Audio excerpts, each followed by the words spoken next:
to the Astro All-Starz Podcast. I'm your host, Vanessa Montgomery, pro-astrologer and author of Star Power and Cosmic Power. This podcast is for you if you're an astro-curious modern mystic and ready to free your mind, own your power, and create your world. Let's go!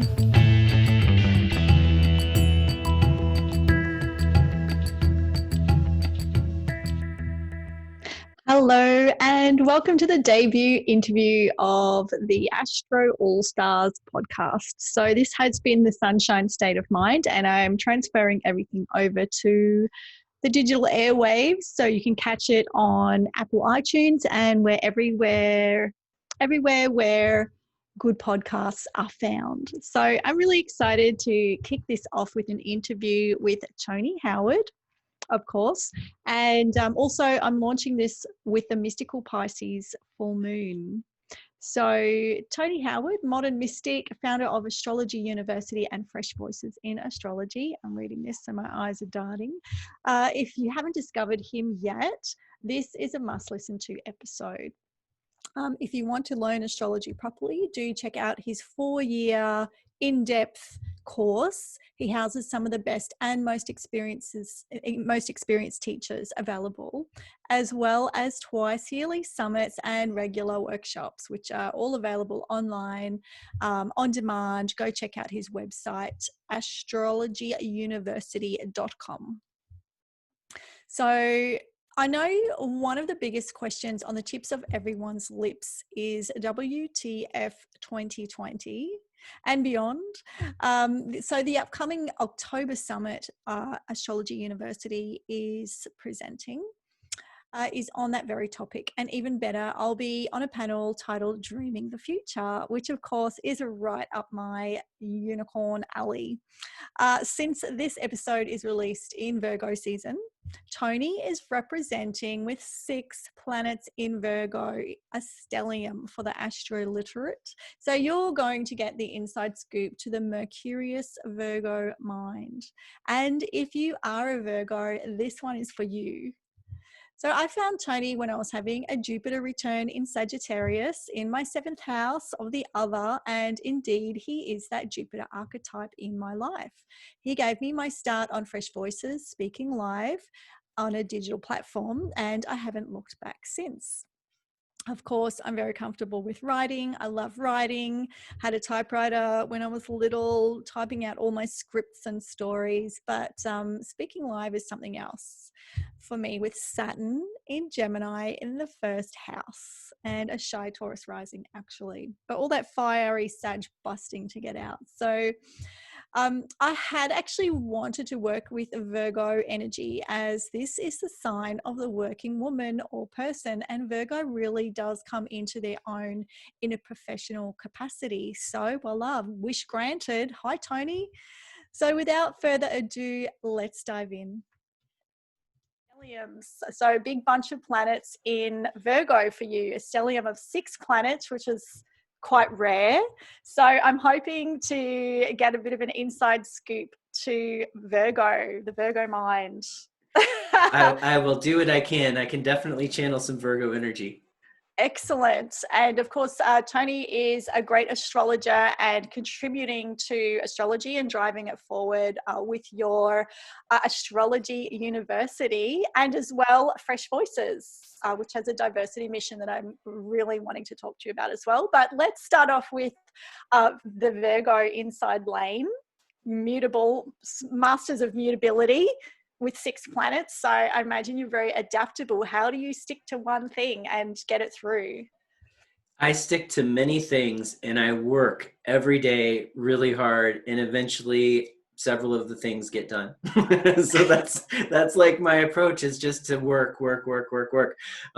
It's because it's really hard to, with the mutability, it's really hard to stay on track. It's against my nature, in fact, right? It's in my nature.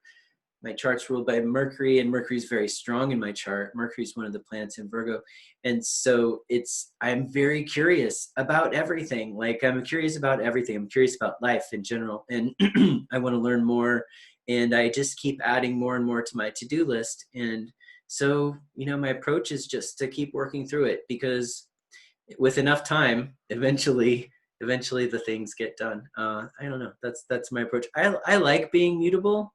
I like being adaptable. I think it's a real asset. I'll say one story I tell clients sometimes about this is that when I was younger, I had this period where I'd lived a few years and I was starting to reflect back on the things I'd done and all the changes in my life, and moving cities and changing jobs and changing interests and friends and friend groups and everything changing all the time, right?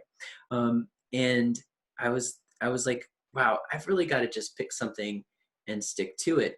And I tried that, and it didn't last very long. And then a couple of years later, I got this job where I needed all of the skills that I had picked up from 5 different careers that I'd had before, or jobs I'd had before, that were all totally different, and they all suddenly made sense. So it Oh, all came wow. together. And I think it's like that. Dimitri George has a fun teaching about mutability and how each sun sign will clean the house. And she describes as she describes the Gemini process, which is like thinking about Mercury. She's describing somebody like starting off in the bathroom and cleaning something, and then picking up something that's supposed to go in the bedroom, and then she goes into the bedroom, and then that gets her attention on something else in the bedroom, and then she's making the bed, and then she takes the book that's on the bed, and that goes in the living room, and then and eventually, though, with enough time, the house gets clean. So Randomly. I think mutability can work like that.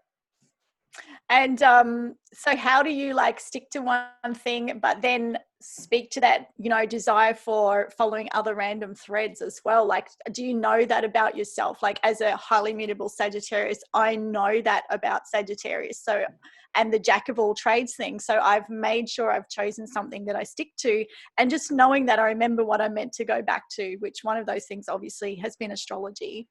Yeah, and it's been that for me too. Astrology is a common thread that's run throughout my life from early in my life. And when I was a teenager, I started babysitting for an astrologer, and I was really into going to the New Age bookstore and reading astrology books, and I was just into it. Talking to my friends about astrology as a teenager, and then when I finally settled into it as a career in my 30s. I've really kept that common thread, but I still have varied interests, and that still expresses in the context of astrology. I mean, astrology is a great field for me because there are so many different styles of astrology, so many Yep. teachers, so many books to read, an endless stream of things that I can learn. So it's just the most perfect career for me. I can express all these different sides of myself as well. I think when you're mutable, that you can have these different sides that you can express. So can have, some of the books with astrology books where you can really nerd out on. It's like, there's this book that I read recently about how all the different house systems are calculated. And it's like super nerd time, right? But I love it. Yep. And at the same time, I can pick up Liz Green's Neptune book and go into mythology and psychology and visionary stuff as well. So it's, yeah, I think to your question about how do I keep my focus, I think part of it was finding something like astrology that kind of had that just the right energetic for me to step into with all that mutability. But I'm also just very productive. I'm a productive guy. I know that's part of the Virgo archetype. So I work really hard. And when I really want to focus on one project, I like to just get it started and work on it until it's done. I do get distracted from the project and come back to it sometimes, but I don't really have a problem finishing things as long as I have enough time. Yep. Yeah. And I guess like it's really diverse in terms of you can do some writing, you can do some like teaching, you can do all these different things within it. You can follow an intuition on something. So that's very, I never thought of that before for mutability. And I wonder if there's a lot of mutable people in astrology then for that reason. Well, I know that it's pretty, I mean, when you survey people at Astrology Talks, Gemini seems to be represented pretty well. And I've seen a lot of Sagittarius as well, or maybe they're Sagittarians, just the vocal ones. Pisces, yeah, definitely. Mm, it's interesting. I noticed a lot of actually Aries moons in there as well. Maybe like in more modern astrology, maybe they're just more willing to push themselves forward and get in there. Yeah, well, I think, you know what, maybe not so much with the moon, but with Aries, one thing we don't talk enough about with Aries is innovation and starting things. Mm, So yeah. coming up with new ideas and going in new directions, maybe not a moon thing, but definitely can be an Aries thing. Yeah. And how about like Virgo's a little misunderstood. We together with Tony, we do the Cosmic Eye monthly forecast, and we just recorded Virgo season. And yeah, we're talking about it's slightly maligned or misunderstood, and it was making me think of Pink, the singer, who is a pop singer, and her breakout album was called Misunderstood. So, and I was saying, well, Mercury rules Virgo just like it does Gemini, but people often talk about the Gemini side of it and not equally the Virgo side. So, you know, the side of that, there's like people see Virgos too critical, or you know, that leads me to think of that inner voice, like the inner critic, which we all have. And I know our Virgos would be quite amplified. We've talked about that before. So what is your inside lane on how to handle their inner critic? As someone that's with so much Virgo would have had to work that out. Yeah, great question. And thanks for asking it, because it's really important for Virgos to hear. And I want to say, especially the Pluto and Virgo generation, because the inner critic is a common experience of people with Virgo planets. One thing, Virgos, you'll read in some pop astrology books about Virgos don't like to receive criticism, and if they say another line, it's because they've already thought of that themselves. They already know what you're telling them, whether it's about themselves or something else. They've already thought of it, and so they don't like it pointed out. But that voice can get internalized in a really negative and self-defeating way, self-deprecating way. And especially so, I think, with Pluto and Virgo in that generation, if Pluto's making aspects to other Virgo planets especially, that can be a really dark dynamic. And I struggled with depression and self-deprecating thoughts and ideation that was very intense throughout my teenage years and early 20s. And what I'm about to share with you, I've had friends who have said, you should turn that into a self-help book. I'm like, but it would be like 1 page long. There you go, efficiency, right? Yeah, right. But and I've honestly, what I'm about to say too, I've tried to teach some other people, and it just doesn't work for everybody. And I don't know why it worked for me. And it's something that happened all on my own. But I was just sitting there in my downward spiral one day, listening to the "You suck, you'll never amount to anything," and this mistake that you made today is an example of all the terrible things you've done in your life and all those mistakes that you've made. And I'm just like feeling, in this pile of like self-deprecating, nonsense actually, but that I really bought into. And something in me, some other voice in me said, "Shut up." What kind of voice was it? Was it a regular voice or a different voice? It was actually a lot like I just said. It was just like, I am tired of this. Like, shut up. I have heard this every day, every moment for years. It's old. It's an old story. Just shut up. And the weird thing that happened in that moment is the part of myself, that self-deprecating voice, and that mechanism inside myself, if you want to think of it that way, it stopped. And it was like, what? No one's told me to shut up before. And in that moment, I reclaimed some piece of my power. I reclaimed some piece of my autonomy and my inner authority. And from that point on, it was never the same.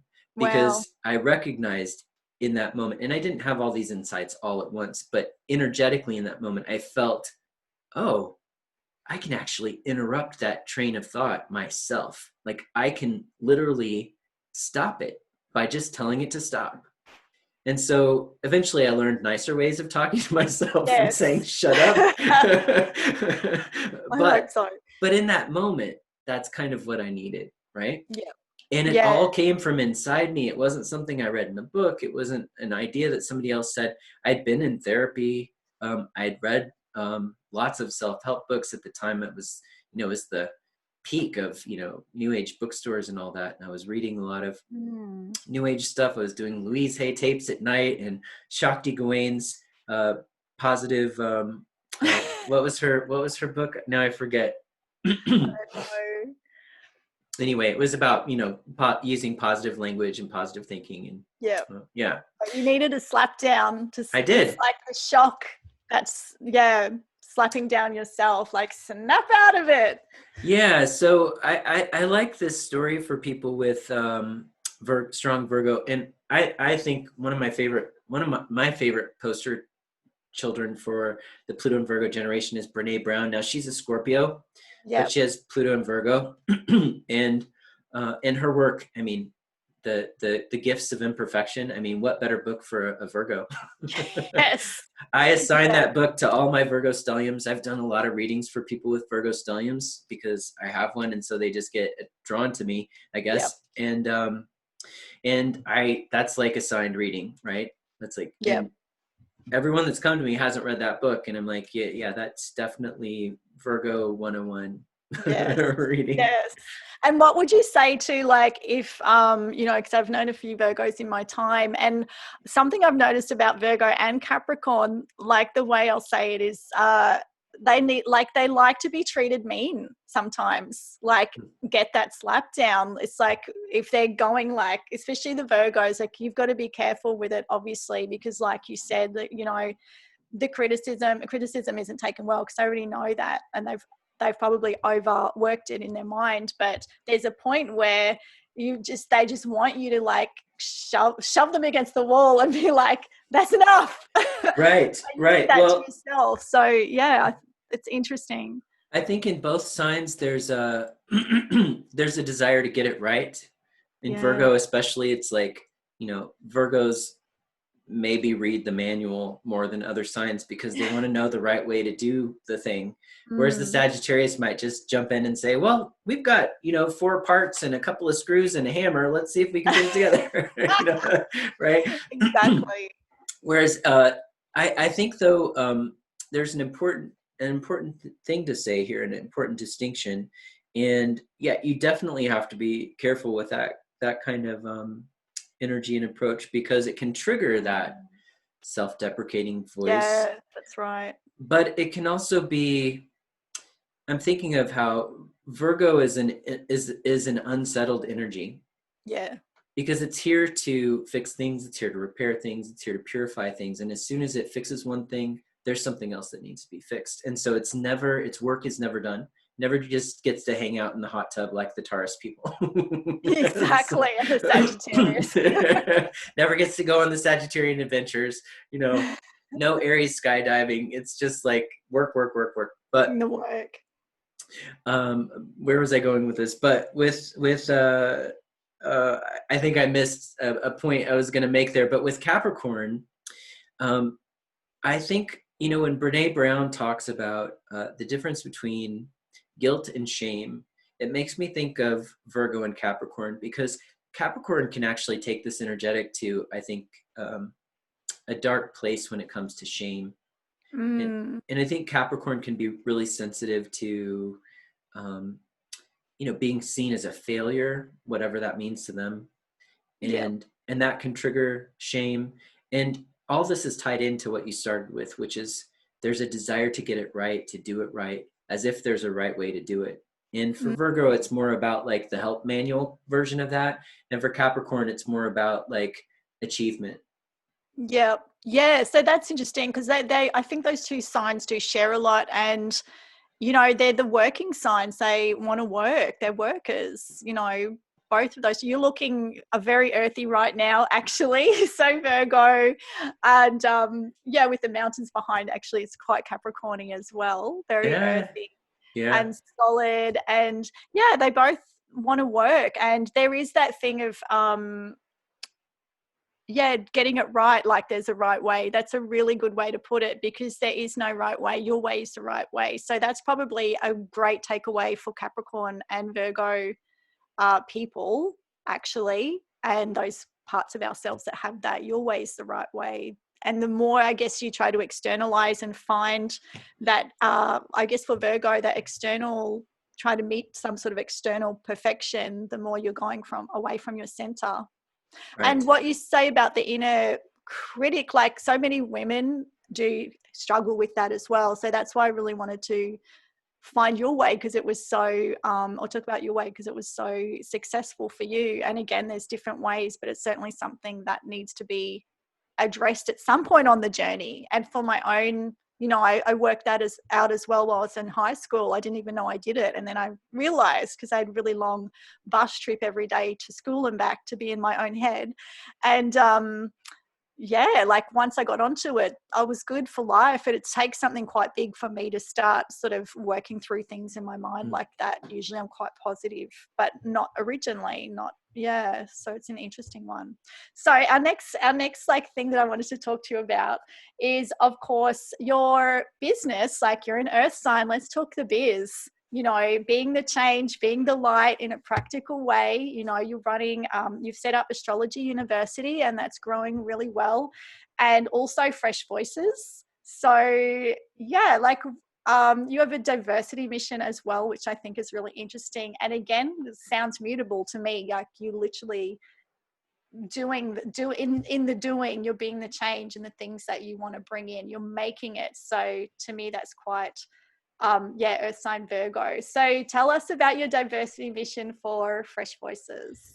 Yeah, I mean, I think that's a good point about the earth signs, and I, I'm kind of, my work is a bit of an example of that, where, I'm an idea oriented guy as well. I'm Sun conjunct Jupiter, but I am very practical, and I'm very productive. And as soon as I have an idea, I'm usually already getting started on it. Yeah. And then I have no shortage of ideas, and I have Gemini rising as well. So as soon as I'm doing something that feels successful, I get ideas for spin-off projects and other things and other ways that it could iterate and grow or address a different intention.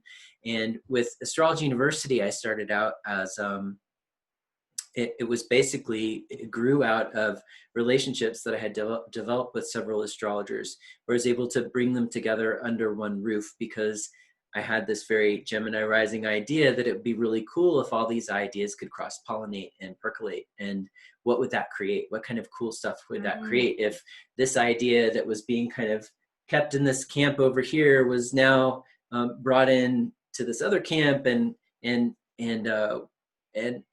I think that when we, in astrology, well, before the internet, definitely, you could be a really charismatic teacher and have your followers and be in your own little enclosed environment. And if there was an idea that you had that was ungrounded, it would just kind of be bouncing around in that echo chamber and not get tested or challenged or questioned. And in worst case scenarios, there are teachers who, if you did question them, they would say, "Get out of here, you're out," right?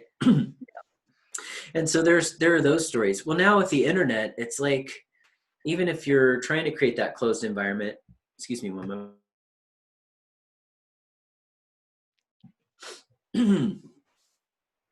Even if you're trying to create that kind of closed environment, the internet is an open environment. So, even if it's not one of your students questioning you, it might be someone else. And so, but anyway, Astrology University is a way to bring a bunch of different teachers with different styles under one roof. And we started out by just doing webinars, and on once a month, and they were really popular. So we had added more webinars, and we kind of grew the website that way. And then and so when did you start that? When did you start putting the first webinars up?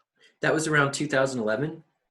Oh, okay. Yep. Neptune into Pisces. Yeah. Yep. Right on time. Yeah, exactly. And then a couple of years later, I was like, well, we're called Astrology University, which is really just, I wanted to be called, I think, the Astrology School, but it was already taken.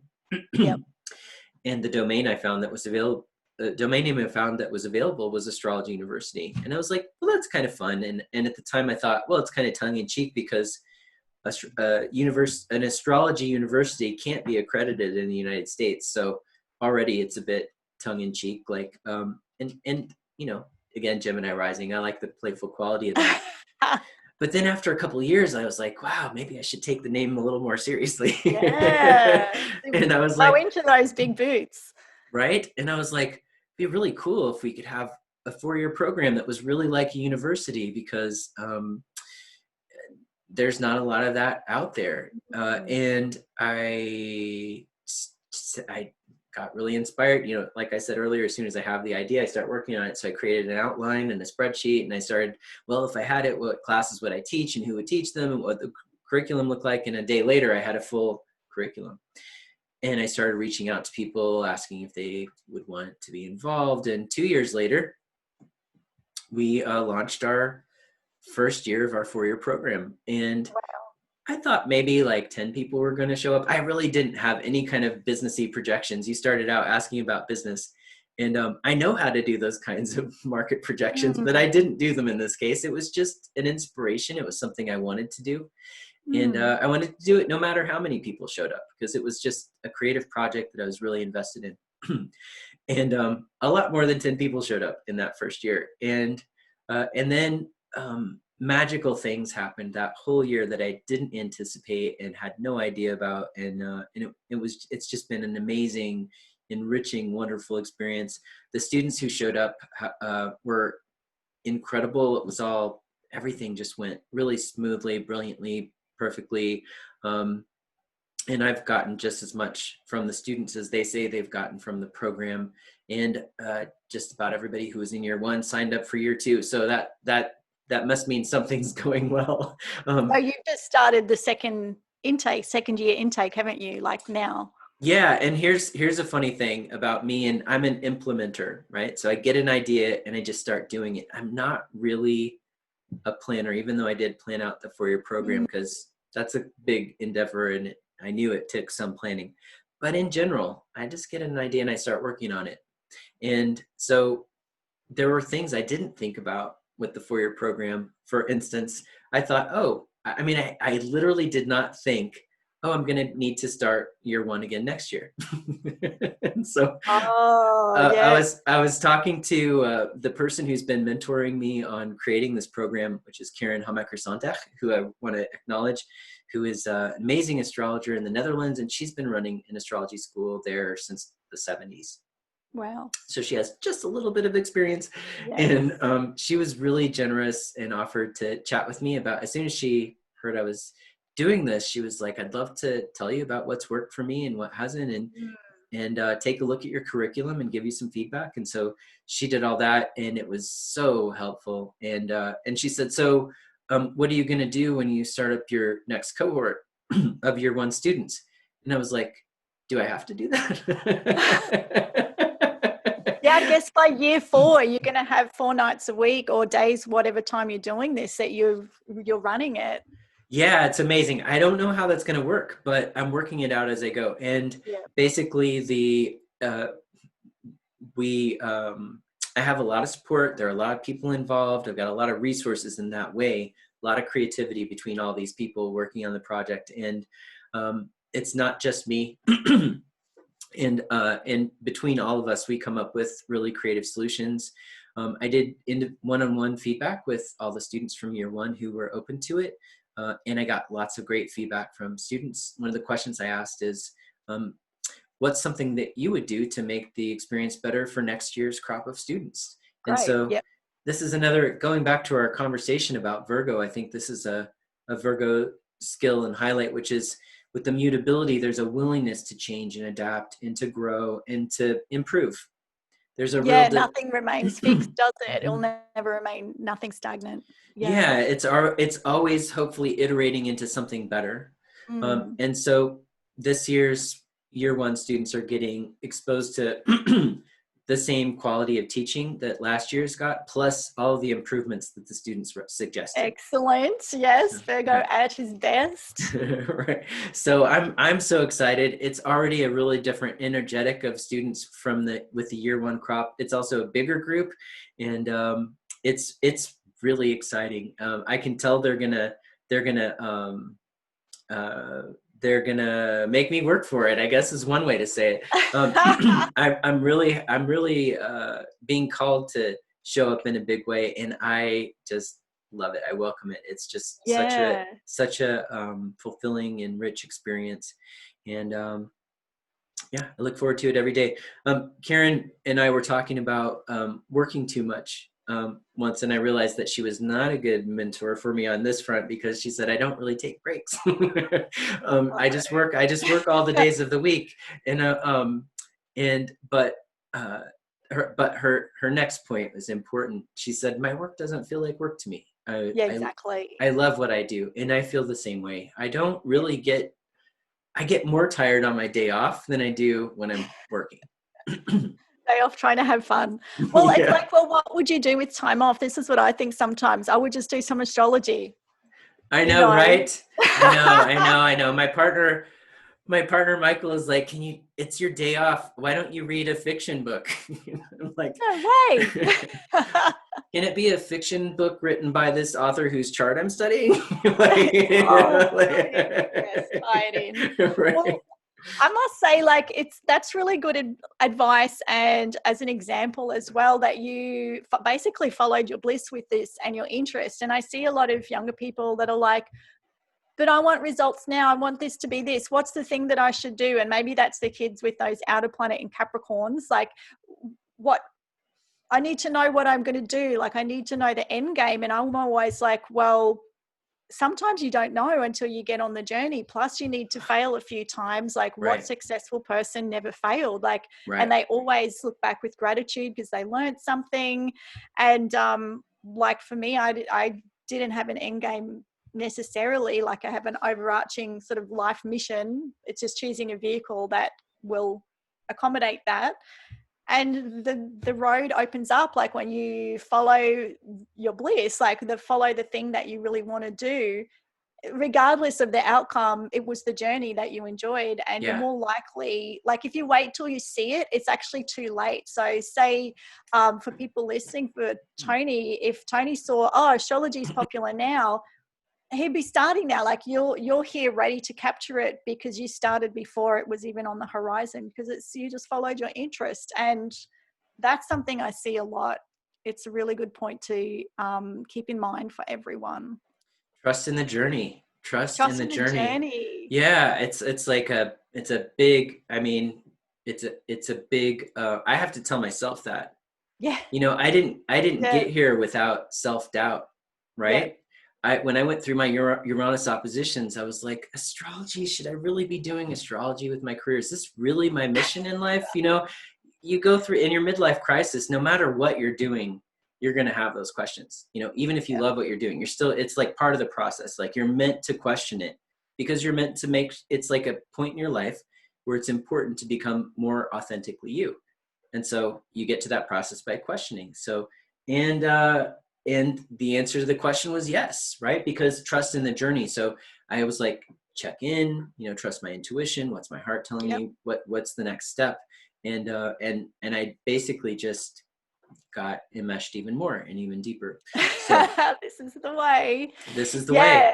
That's a big point for a lot of people. And also, when you are going out on what seems random at the time, probably to other people around you, we'll often have people checking in, and in some ways that's a bit Saturn-y, isn't it? Like, people are checking, like, how much you want this, what are you doing, what are you doing? You can't see evidence of why you would be doing this, and then later they're like, oh, you were so right. So you've got to have that inner fortitude and belief in not just yourself, what you're doing, and not try to please some external should as well. Like, that's, to me, that's people that are really successful. That's what those people have all done.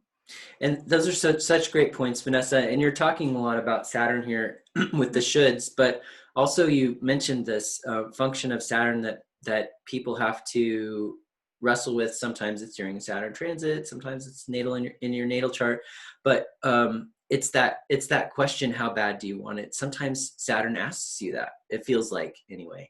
Yeah. And Yep. The yeah. tests. Yep. Yeah. It's true. So that's, and remembering that concept, the Saturning of it, you know it when you come across it. I did a reading for someone all about that yesterday, and it was just, it helped her a lot. She actually had that Mars, the Aries, not the Mars, the Aries square to a lot of Capricorn. That is her chart of what's happening at the moment. And I just really reminded her of the Saturn and, you know, people that look like their overnight successes, you know, took them years to become that. And it helped her a lot just to go, oh, okay, there's these two different parts that need honoring. Right.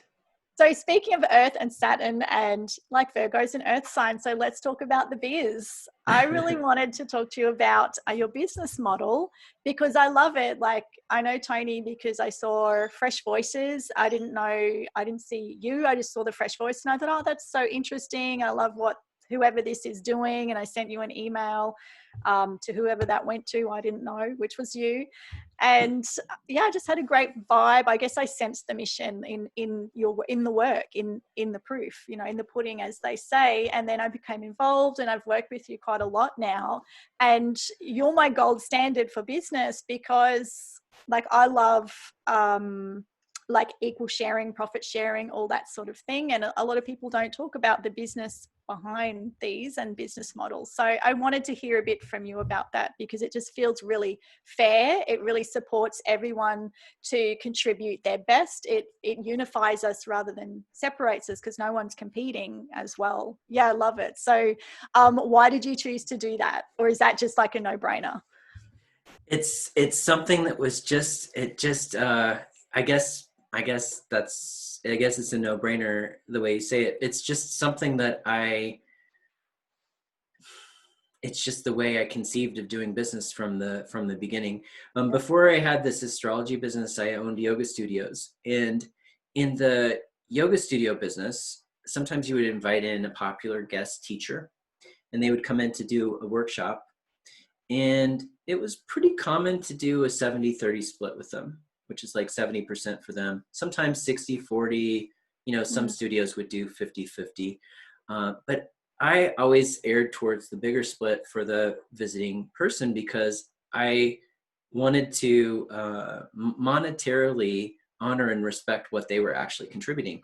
Because yeah, I was providing the space for them to do the workshop, but let's be honest, if they're a big name person and they're coming in, they're going to be a big draw. And I wanted to monetarily respect what they were sharing. And so I went for the bigger split. And so then when I started working with astrologers, I just still had that same mindset. And when I learned about summits going forward, because we're talking about freshvoicesinastrology.com, which is a website that grew out of this first summit that I created in response to one of these spin-off ideas, where I'll just tell you a little bit about that, and then keep me back on track to come back to the business model if I go down a tangent. But I started Fresh Voices because I was participating in a conference where they were voting in the speakers, and there were, as you might imagine, there were a bunch of new speakers who had applied to speak, and because no one knew who they were, they didn't get voted in. There was a person from South America who was sharing that he didn't feel the process was fair, because not only, you know, he's a new speaker, no one knew his name, and he's from South America, so he didn't feel like he even had a chance of getting voted in. And he's like, if I don't get asked to speak, how are people going to get to know me so that I might get voted in the next time you have a vote? So what's the process for bringing in new people? And I was like, wow, well, I am a very industrious guy, and why don't we just create an online version of that, where we can just let new speakers have a platform and give them a stage and a place to speak. And so that's where the idea for Fresh Voices came out of. And then as I started thinking about it, I was like, well, who else doesn't get to speak? Who else doesn't get invited? Who else isn't invited to the party? And so it evolved into a diversity mission as well. And so our first crop and we did a summit, online summit, and our first crop of speakers was pretty diverse, and there was such a great response to the summit that people said, this is a thing. Some of the speakers were like, I think you should do something with this. Like, I feel like there's momentum here, and I feel like you've tapped into a need in the community. And so initially you just thought, oh, we'll just do a one-off? Just a one-off, yeah. I thought we might do it again if it worked out, and just to have a platform for new speakers and diverse speakers. But because of all that momentum, we built a website for it. At first, it was just a side project of Astrology University. So we built the website, and then we started offering webinars through it, and then we planned on the next summit. And then it evolved to a place where, because of everything happening in the world this year and with the Black Lives Matter movement, I started having this conversation last year where I was like, I want this to really reflect the values that it's tapped into and the need in the community. So I really want to not be the white guy at the top of this organization running it. I want someone else to run it. It'd be really awesome if it was like a young woman of color, for instance. Yeah. And so I kind of reached out to some people and went through that process to try to find somebody. And then we found somebody, Shakira Taborn, who is now the director of Fresh Voices. So I don't run the business anymore. She's running the business as of a couple months ago, and she put on her first summit, which was Fresh Voices 3.0. And it was a whole crop of speakers that was that people that I didn't know. I mean, she did something that I couldn't have done, right? Yeah. She had creative ideas and connections with people I didn't know, and fingers tapped into things that I wasn't tapped into because of her experience. Like, that's the whole point of having her in charge, right? Yeah. So, and she created a very cool event. As you guys might know, Twitter is not the most friendly environment. And the word is that people on Twitter loved it. And I was like, what? Like, she just had incredible success just by that alone, by that measure alone. Yeah, I watched some of it and I had a look at the speakers and topics, and indeed it was really diverse. Fresh Voices is such a great name. It was a fresh set, and and edgy as well. I'm pushing astrology forward, and with new voices comes, new ideas and new ways of looking at things. And I like that kind of thing. So that's why I wanted to watch and hear what people were saying on topics that, are important to me as well. Like, well, what's important to you, especially because a lot are really young. Like, I think Dion is Dion like 19? Yeah, like 18, I think 18.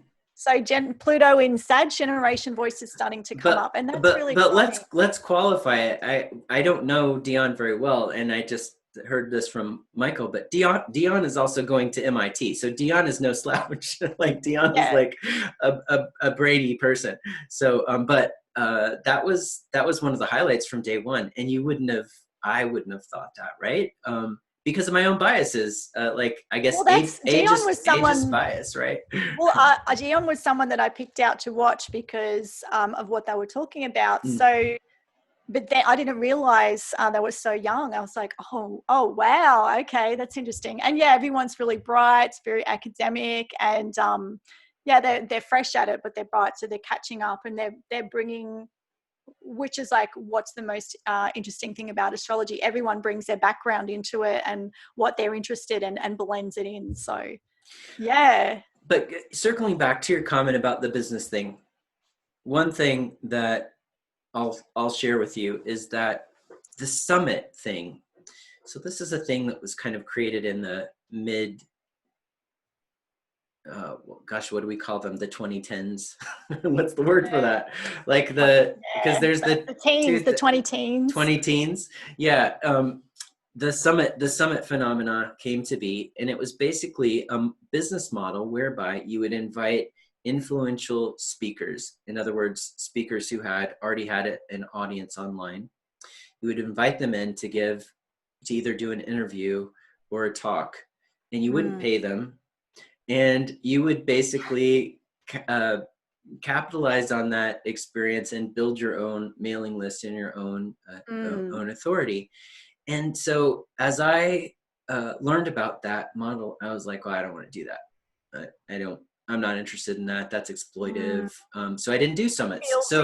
It feels exploitative as someone that's worked with other people's businesses as well as yours. It doesn't feel, I don't have such a good feeling actually. No. So I just didn't do them for a couple of years, even though I could have. And I was like, that's not a business model that works for me. And then one day I just had the no-brainer thought was, well, I could do a summit and I don't have to do it like that. and so I was like, oh, well, how would I do it? So I tuned out the people giving the instructions because, I'm a Virgo. I like to read the instructions. And so I just put the instruction book aside and I was like, how would I create a summit? And so I was like, well, I would still bring in really cool people to give talks, but how about paying them, for instance? And then I was like, we're all pooling our energies together to create a summit. So why don't we just share the profits, right? So that's the business model. And it was just a no-brainer for me. And that's how we've run them ever since. And so it was really great, that first Fresh Voices. I mean, it's really, really wonderful with the Fresh Voices crew, especially because not all of the Fresh Voices people will be like brand new speakers who've never given a talk before, but some of them are. And imagine how it must feel to like give your first talk and get a nice paycheck for it. Yeah. You have to imagine that's like a positive feedback loop that's going to make them want to do it again. It's going to inspire them. It's going to make them feel like, oh, this work that I've done, this time I've spent in astrology, it's worth something, and I can do this, right? And you don't. So in the summit model, you might get that kind of exploitive experience, and also, honestly, probably get in trouble for saying this, but the conferences, the in-person conferences historically haven't paid well because, in part, to not all of them are in this model, but a lot of the conferences are run by nonprofit organizations. And so there is that. So we have to hold that in mind. So the intention isn't to make profits in the first place.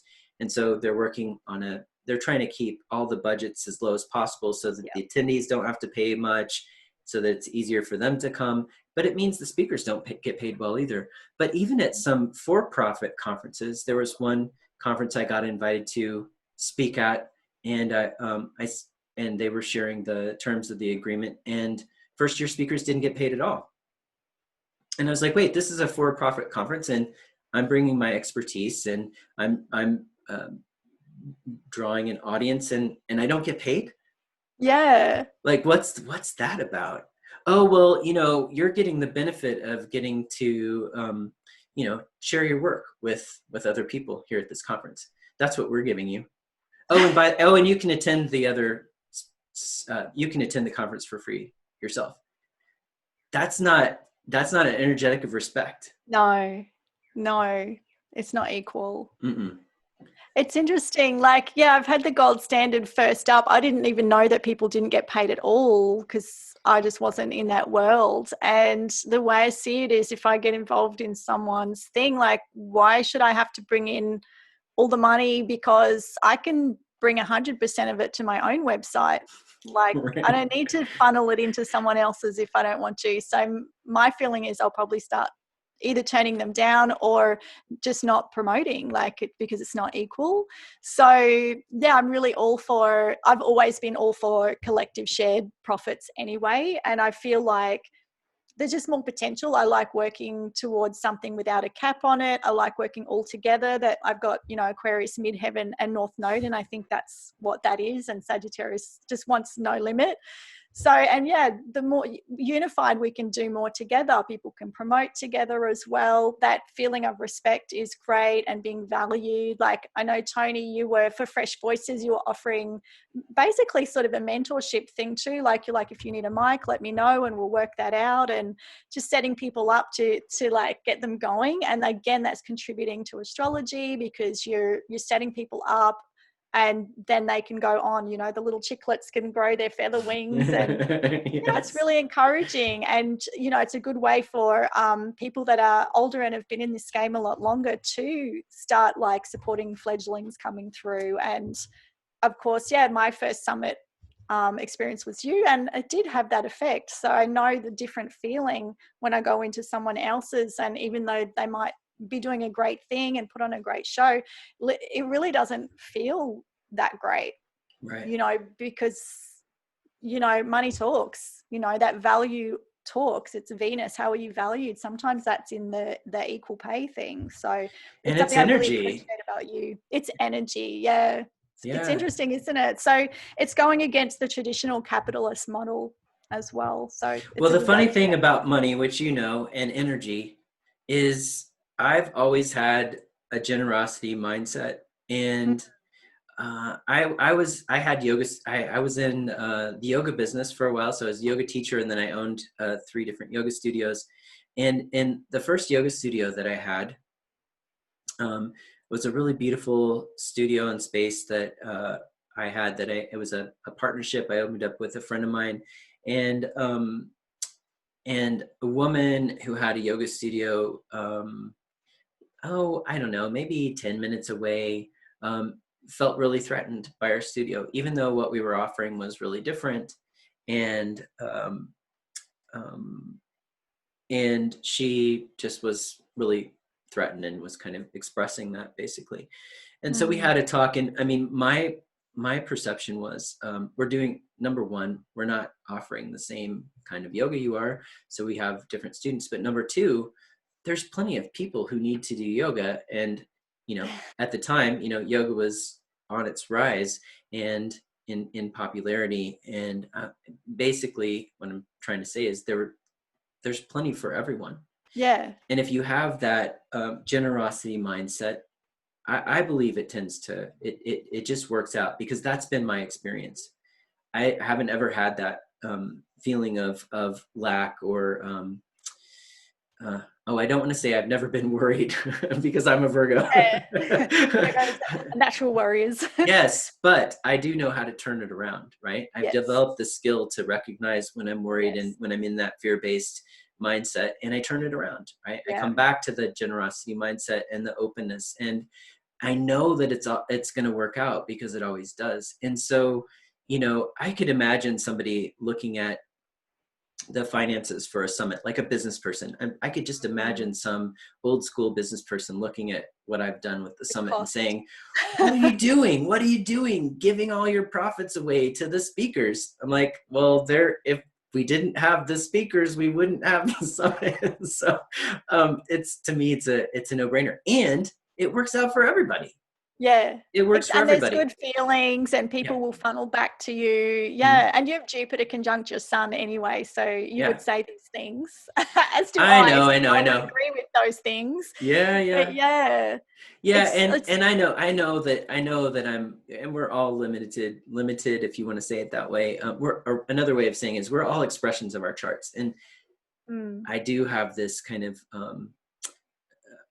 I'm like what do I how do I usually say it? I'm like a pessimistic optimist, which means that I very always valid. I at the end is the optimism. So I get Yeah, a little right. bit worried, I get a little bit fearful, and then I settle back into optimism, because I have enough history at this point to know how things have worked out for me. Yeah, you've It's got not the that it. resources. Mhm.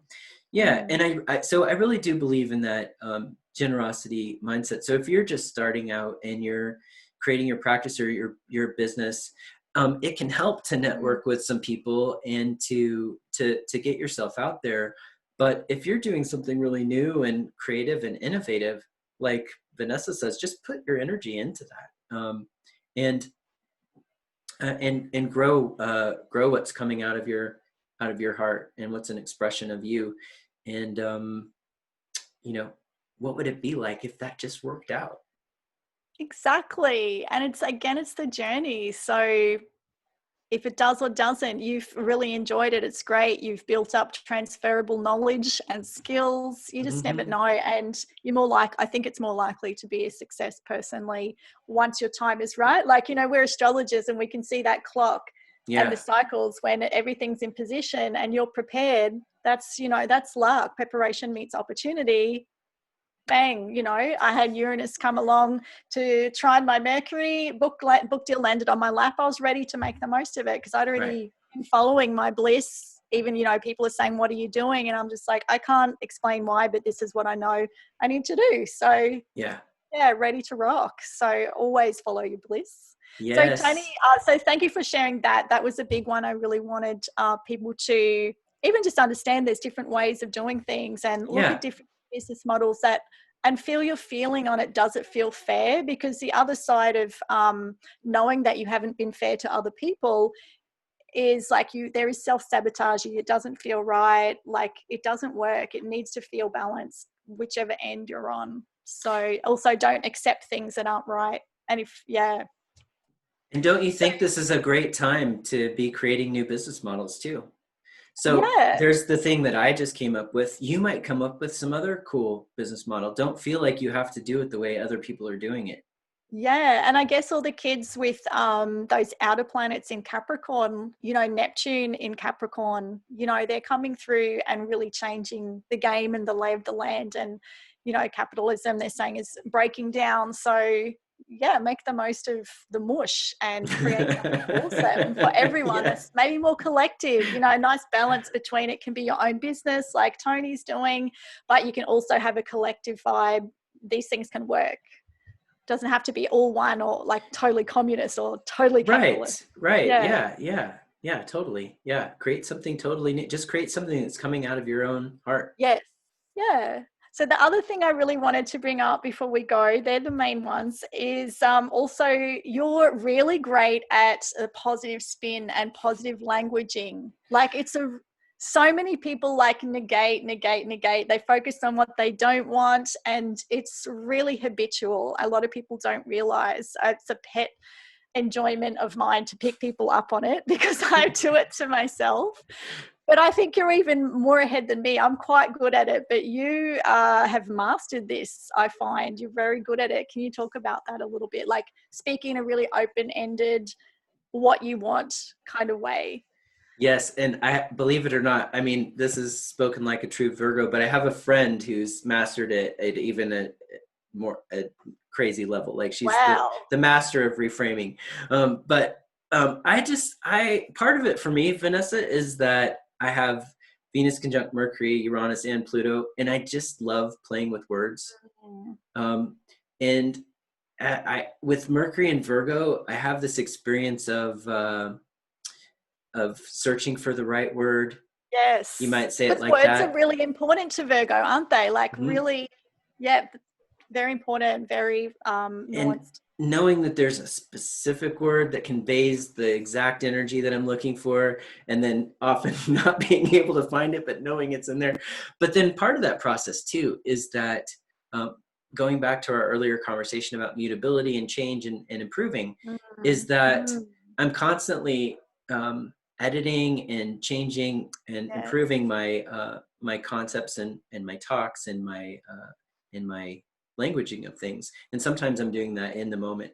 And my favorite way of doing this is in a co-creative process with my clients where they're teaching me new words about, say, Venus and Scorpio that I hadn't thought of before. But they have Venus and Scorpio and they're saying something and I'm like, wow, that is so Venus and Scorpio, so perfect. And part of me will kind of register that.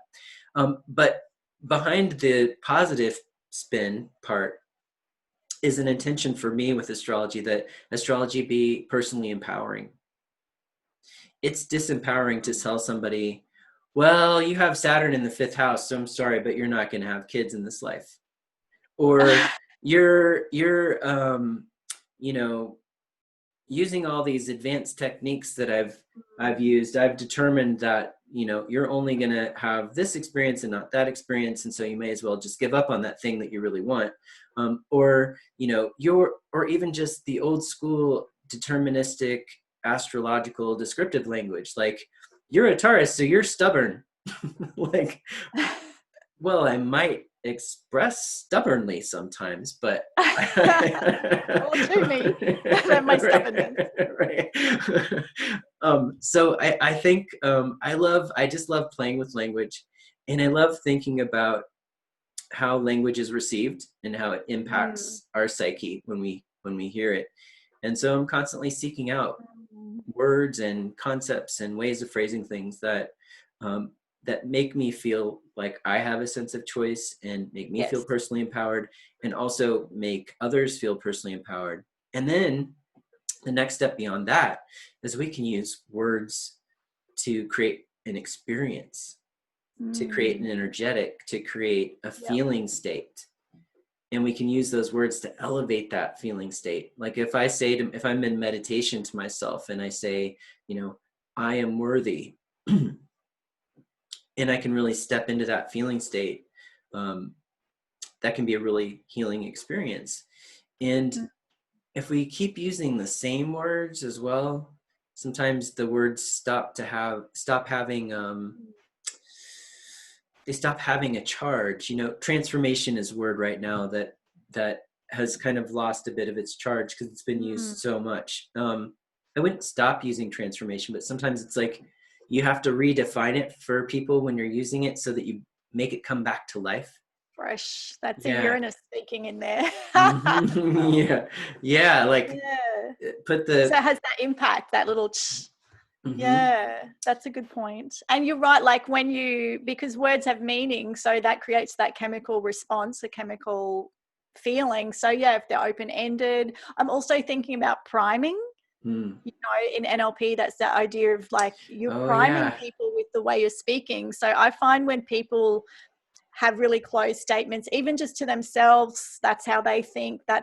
If I'm around people that do that, that's what I'm constantly hearing. That's what my brain's hearing. Like someone recently keeps saying it's not your time to shine. I've just written a book about shining, and I've never heard her said it's your time to shine. She's not talking to me. It's just a statement she says a lot. And I'm like, look at that. Like she's telling herself that. She's telling me that just by me being there, my brain hearing that. So I'm getting primed for that. So I have to catch it just in myself. Yeah. So it's like, what are you sharing with other people? Like, what are you giving them?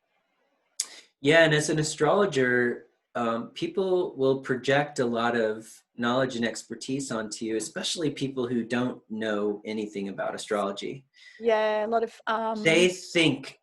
a lot of people come to you thinking you've got some secret knowledge, like you've got a direct connection to the universe that I don't have, and whatever you tell me is the real truth. And so if you tell me whatever, it's received it can be received in a very powerful way. So it's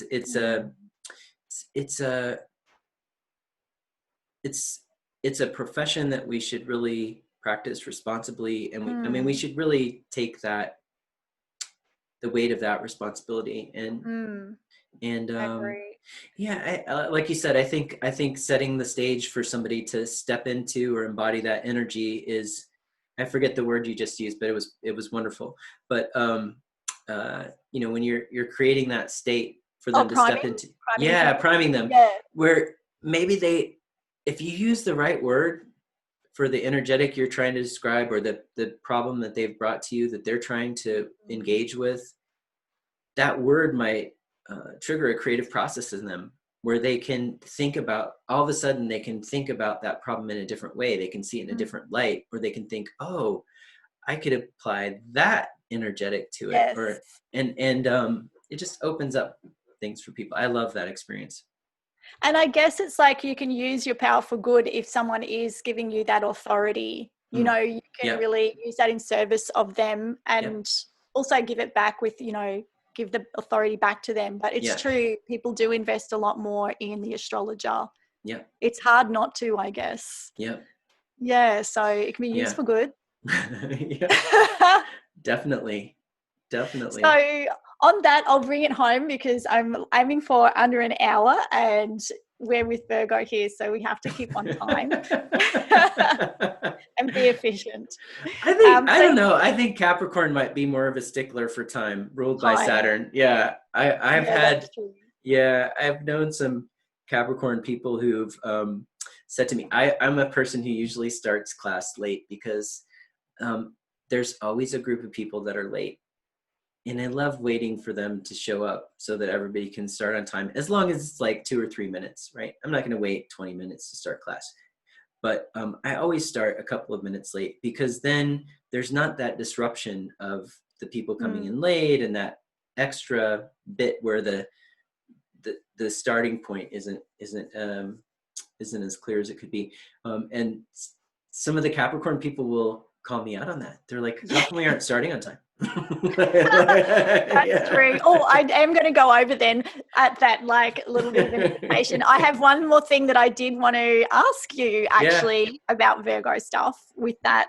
Maybe it's the adaptability part, but Virgo is really known for, same with Capricorn and Scorpio actually, that idea of control, and you have Moon in Scorpio, control, and working with you really breaks that stereotype down, because you have everything organized and under control, yes, behind the scenes, but working with you, I don't know if I've ever worked with anyone so open to the gifts that everyone has to bring. Like, you're so good at working communally, because you don't micromanage, you don't control, you just have the scene set. Like, I guess that's the Virgo service, and then people can bring what sparks their joy, and you literally put that into words, like, whatever sparks your joy, this is the topic, the rest is up to you, which suits me incredibly well, because I'm unemployable. I don't even know what people want of me, because I just have my thing I'm bringing, and if I can't bring that, I've got nothing. So how is this something that you've worked on in your life to really chill out, or do you have a mindset around it? I have a mindset around it. I haven't had to work at that either. It's just something that's been with me from the beginning. My first business name was Microtribe that I came up with. And it was when I was just building a web design business. And I called it Microtribe because I thought, I really want to work with a bunch of creative folks where each person is bringing their gifts, and we're like a tribe together. We come together as a tribe to provide this service to people. So that was my initial concept. That one didn't work out. It ended up being a micro tribe of one. I did all the work. But the idea was there, and eventually it did work out, but just in a different form. And I'm a really big fan of letting people shine their light and getting out of the way. We do some themed summits now. Most of our summits have a theme, but even within that theme, I'll say to people, speak about, they'll say, well, what should I talk about? And I'm like, well, what are you excited about right now? Yes.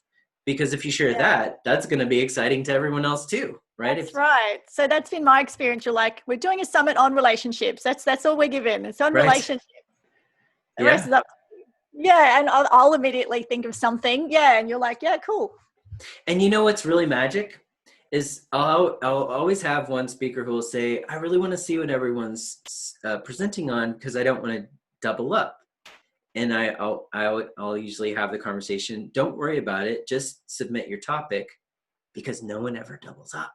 It's amazing. Like, if you just focus in on what you're excited and passionate about, it always comes out different from what everyone else is presenting. I don't know if that's just how it's just maybe some magic with me and you and all the people we work with, but it always works out that way. So yeah, I don't really like micromanaging. I'm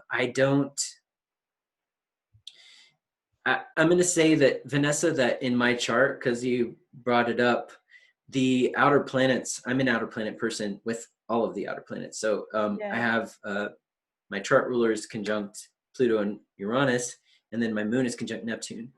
And with the outer planets, if you try to be a controlling person, right, I'll just say, good luck with that. Right. So you just allow the channel. Be the channel. Yes. Allow the flow. Early in my spiritual life, a word resonated and reverberated in my psyche, and that word was allow and allowing. And that for a long, long time was the most important word. Like, if you had said, I'm taking away all your words but one, which one do you want? For a long time, I would have said, I'd like to keep allowing, because it was like a mantra, right? Yeah. when I'm getting stressed out and I'm trying to make everything work out just right or just so. Nope, just allow it to be what it is. And then I can come back to my happy place. Yeah. Yep. Allow things to be the way they are. So really, again, taking us back to words can be really powerful. But I think that maybe that comes through the moon, Neptune sextiling my Pluto, Venus, Uranus, Mercury thing.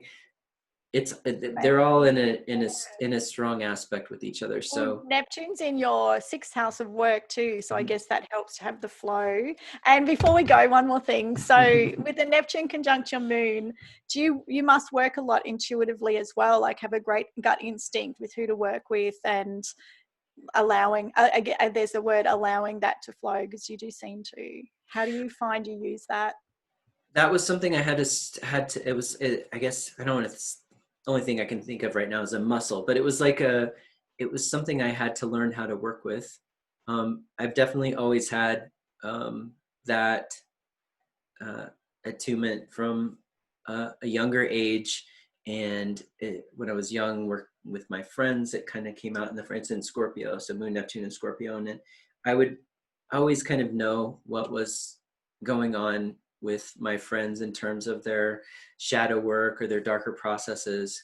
And then in my 20s, I had this thing where I could be at a party and I would just pick up people's stuff and I would know what their deeper kind of stuff that they were working on was. And I had this, and anyway, it was, I had a couple of very close friends that I would share that with. And sometimes I would say, such and such about somebody, and they would be like, how do you know that? And I was like, I have no idea. But I just know. I'm like, how do you not know that? So exactly. it doesn't work like, I don't see colors or not hearing voices in my head. It's just a knowing. And so, and then when I was a body worker, I developed some skills that I was taught by other teachers to fine tune and I don't know if you want to say harness, but to tap into that energetic and direct it more intentionally. And so that was really helpful. And now,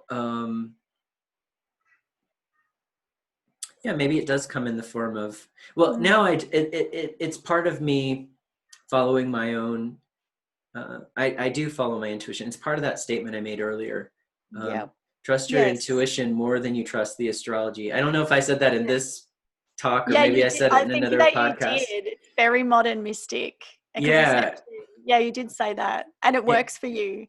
It works really well for me. And what I find a lot is if I'm really in the flow and I make a decision about something without like checking all the charts first, and then I check them later, the chart's perfect. It's like, I'm just or the chart perfectly describes the situation. And that's I think what being in the flow is. So and that's a good point for astrologers to remember, isn't it? Because our head and ego does want to take over, but the strength is really in that intuitive way. And it's this, I've found the same. If you then go check the astrology, it's like right on time. So it's an auxiliary to your intuition. And sometimes, and this actually just happened to me earlier today, there was suddenly an important thing I had to make a decision about that I didn't know was going to happen today, so I couldn't have planned for it. And I had basically a 24-hour window. And I was like, this is such an important decision. I kind of want to do an electional chart for it. So I want to choose the time. But I feel like now is the right moment. So I pulled up the chart for now, and I pulled up the chart for 24 hours from now, which has slightly better conditions based on techniques that I know. And I just sat with it for a moment and I was like, nope, it's now. I'm like, my rational mind is telling me, but these other things that aren't in this chart. And then I in those moments, I go with my intuition. Yes. Yeah. Yeah. So. Yeah, something to keep in mind for the astrology people that are, that rational mind is strong, I think, for people that are attracted to astrology. Yeah. But also the mystical mind's there too. So don't get too caught up on the chart. Right. if anything, it can be a framework for feel it out, like still go with the feeling, like, well, this just feels right. So I think that's a good thing to end this on. Great. Awesome. As well. Thank you so much, Tony, for sharing your ideas and your time. Oh, thanks. That was really fun. Those were great questions. Thank you. Yeah. All right. Well, have a beautiful evening, and I look forward to seeing you soon. And everyone else, listen to our monthly forecast, The Cosmic Eye. Awesome. Right. Take care, everybody. Thank you. Bye-bye.